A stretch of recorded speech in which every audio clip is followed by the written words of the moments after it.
All right, everybody. Good late morning. What is going on? We've got some more Seattle Seahawks breaking news today, and I know that it's a couple hours old now, and a lot of people have probably already seen this in some capacity at least, but nevertheless, it is relatively hot and fresh off the presses.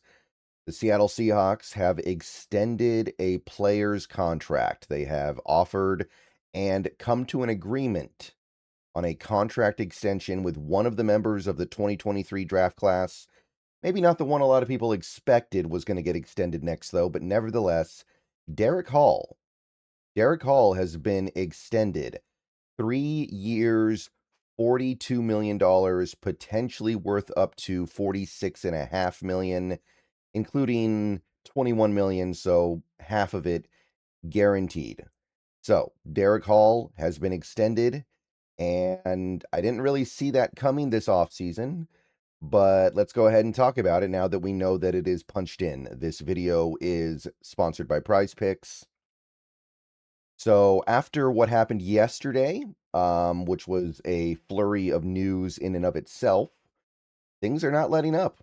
I thought that, June was going to be chill. June has been anything but chill so far. Now we've got a notable, although not at all overly expensive extension. And keep something in mind here, although many have already made this comparison. You can't help but make this comparison. Derick Hall, who admittedly was a free agent, not someone with a year left on his deal, got 3 years, $60 million, and Derick Hall, who I think it would be fair to say, not that either guy was extraordinary last year, had a better season than Boye Mafe last year, and is also younger with less playing time under his belt, got 3 years, $42 million. So right off the bat, you look at that and you go, we did pretty good. That's pretty strong. 14 million a year up to 15.5 million a year is where this extension ultimately lands. And one thing to keep in mind here is we have to factor in the year that was still left on the deal, kind of like we did with JSN. So if you take a look at the contract that was in place before this extension, the cap hit for 2026 was about 2.9 million. So you're really talking about like 4 years, 45 million. So that brings the average annual value down to 11 plus. So you put that together, pretty strong.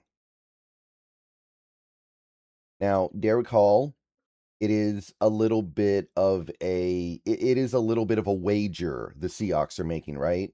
Because they're looking at a player that turned 25 about a month, 2.5 months ago, and they're hoping that he gets better in this fourth year. They're hoping that the player that we had last season, the guy who had 2 sacks, 30 tackles, and was fairly decent at getting pressure, but nothing over the top amazing, probably gets a little bit stronger there because we did see some superior pass rush numbers from him in 2024 when he had 8 sacks, but that came at the expense of his run defense. Like 2024, Derick Hall was so weak in run defense that by the end of the season, he wasn't even playing that much. So there is a little bit of a gamble going on here, but it's a very reasonable gamble. If you like sports, then the best way to make them even better and more exciting is using the PrizePicks app, where it always feels good to be right. PrizePicks makes daily fantasy simple. Just pick more or less on your favorite players and build lineups with a few taps. Whatever sport you're into, and obviously we are now firmly into the NFL offseason, so we're all about baseball. We got some basketball, we got some hockey, whatever it is you like. PrizePicks gives you a fun way to stay locked in while you're watching. Definitely make sure to use the promo code HMA. PrizePicks is hooking up users with $50 in lineups after you play your first $5 lineup. If you use that promo code, that is HMA. I've had a great time on PrizePicks so far, so definitely get on over to it, check it out, and make sure to get your lineups. And don't forget about team picks, where you can pick winners, spreads, and totals on any major game. So download the app now, use HMA, and get on over to Prize Picks, where it always feels good to be right. And remember, always gamble responsibly. All right, so I think it's a reasonable bet, like I said. The thing to keep in mind here, and this is always going to be an important element at play here, edge rushers in the NFL get paid like crazy. So you look at a guy like a Derick Hall, and obviously you're not 100% sure what we're getting into here with him, right? On the one hand, the 8-sack season in 2024, but it came with really bad run defense. On the other hand, 2025, he only had 2 sacks, but he was good against the run. I will grant that we don't 100% understand what we're getting into here, but you have to keep things on an even keel. You have to understand what we're getting into here in terms of the position. Edge rushers get paid like crazy. This is actually a very tame deal by the standards of the position. So, yeah. And by the way, Spotrac did actually have a market value page estimating his extension. They actually came in a little bit lighter than we ended up going. They had 3 years, 36.3 million. So they ended up thinking that it was going to be a little bit less than what it ended up being, but it's very close. So for whatever it's worth, Spotrac was actually pretty darn close to where this ended up landing. And I mean, if nothing else, even if you want to say that Spotrac is correct, there's like that Super Bowl tax, right? You have that Super Bowl tax where a guy who was part of the number one defense and the team that just won the Super Bowl is probably going to fetch more money than a similar player who isn't coming off such related accolades. And it's also worth noting that this edge room for the Seattle Seahawks was very, very thin. Very, very thin going forward. DeMarcus Lawrence, very good chance he does retire after this season, although he doesn't really sound like he wants to. I will grant that, but he's getting older anyway, so how much is he going to be able to do after this upcoming season? Next year, he's going to be 35 next year. You're asking a lot at that point. And Dante Fowler's on a 1-year deal. Uchenna Nwosu's in the last year of his deal. Like, things could have gotten pretty destitute. So even if you're not enamored with Derick Hall, and I will grant that I'm not enamored with him either, he's obviously not an elite player, but you wanted to do something to secure somebody beyond this season. And we didn't have anything beyond this season that we felt great about. And replacing 3 or 4 edge rushers in one off season is not realistic.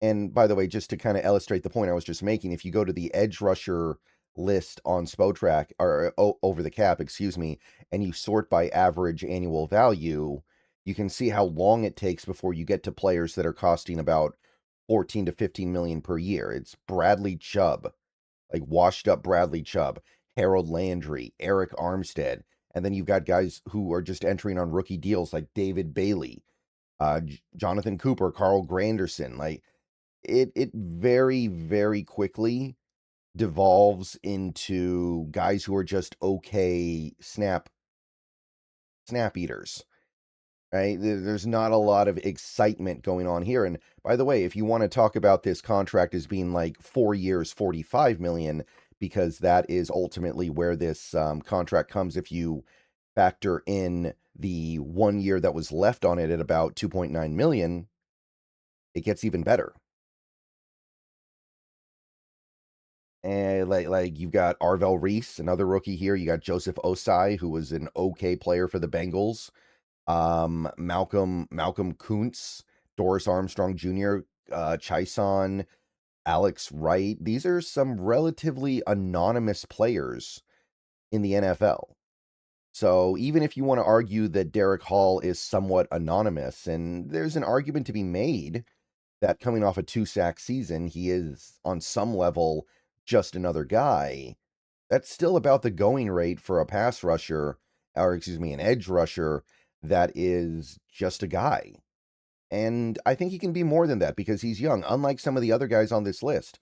A lot of guys on this list are older players that are capped out. You know what you're getting. It's unremarkable, right? Like, Dorrance Armstrong's been in the league for a little while. He's not going to suddenly have some last-second career-saving burst into superstardom. Same with a guy like Chison. I remember when I was scouting him for the draft many, many years ago. So it makes sense. It makes sense. I didn't necessarily see this coming. I'm not saying this was something I had to see happen, but now that it's happened, I do think it makes a decent degree of sense. All right, so I'm going to go and get on out of here. We might make another video about this later when we learn the exact contract details. This does probably come with some kind of an additional hit for 2026 because of the guarantees. We are probably looking at like another $4 million against the cap now. But remember, we can afford it, as I've detailed in previous videos. We can still extend Witherspoon. We can still take care of our business and have money left over, even if this extension costs us another 4 million or so. No problem. Even if it's 5, that's not really a problem. Okay, so I will grant you it's not Myles Garrett, but it is definitely movement, and it's more than I thought was going to get done this month. All right, see you guys later, Go Hawks, and there's one guy left that needs to be extended from that 2023 class, but I suppose 2 down, 1 to go. Even if you didn't have Derick Hall on your list of priorities, which I admit that I didn't, not a bad thing. All right, Go Hawks.